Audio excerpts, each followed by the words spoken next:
Hi friends, Mrs. Crane going to read chapter 3 for you today. Chapter 3, Bad News.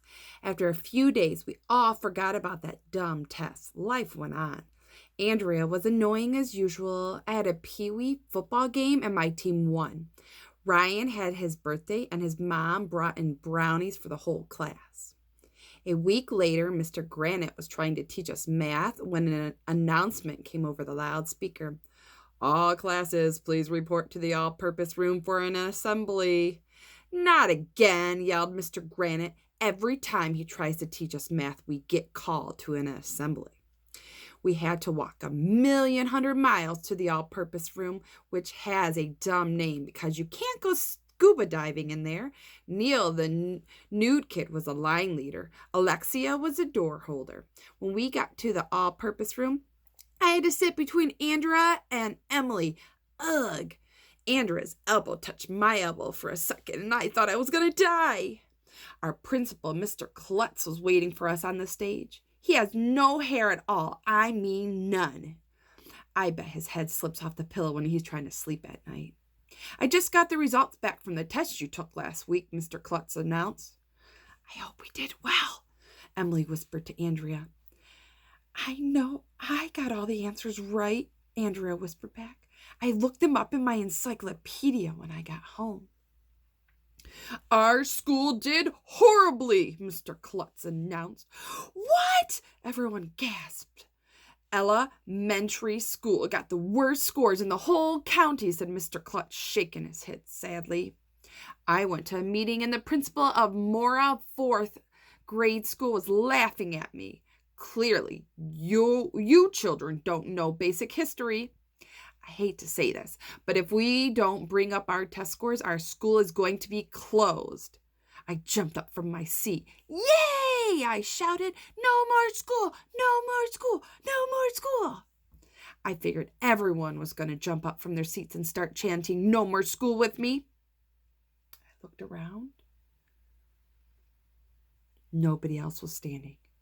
Nobody else was chanting. Everybody was looking at me. Oops. I hate when that happens. I sat back down in my seat. You probably got all the answers wrong, Arlo, Andrea whispered to me. I bet that's why our school did so poorly. Your face got all the answers wrong, I whispered back at Andrea. That doesn't even make sense, Arlo.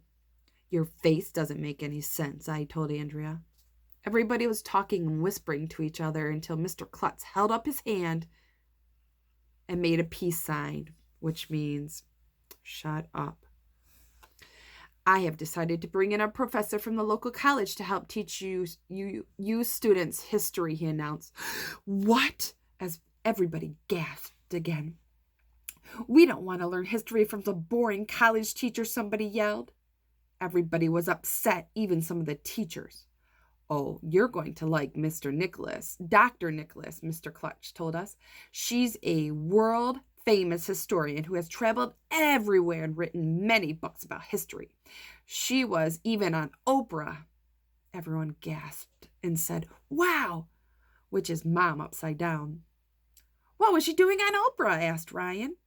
She should get off Oprah, said Michael.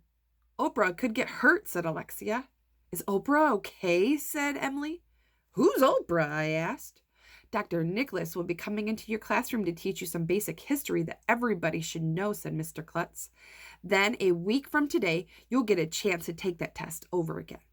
I think that will help. With the help of Dr. Nicolas, you're going to score much higher, and I'll be able to laugh at those other principals. That would be the icing on the cake. More cake? Why is everybody always talking about cake? And now, Dr. Klutz said with a big sweep of his arm, I'd like to announce Dr. Nicolas. All right, friends, after this chapter 3, you can go ahead and with optional, you can work through these comprehension questions with your learning coaches. They have been in the PDF that was shared with you from your homeroom teacher.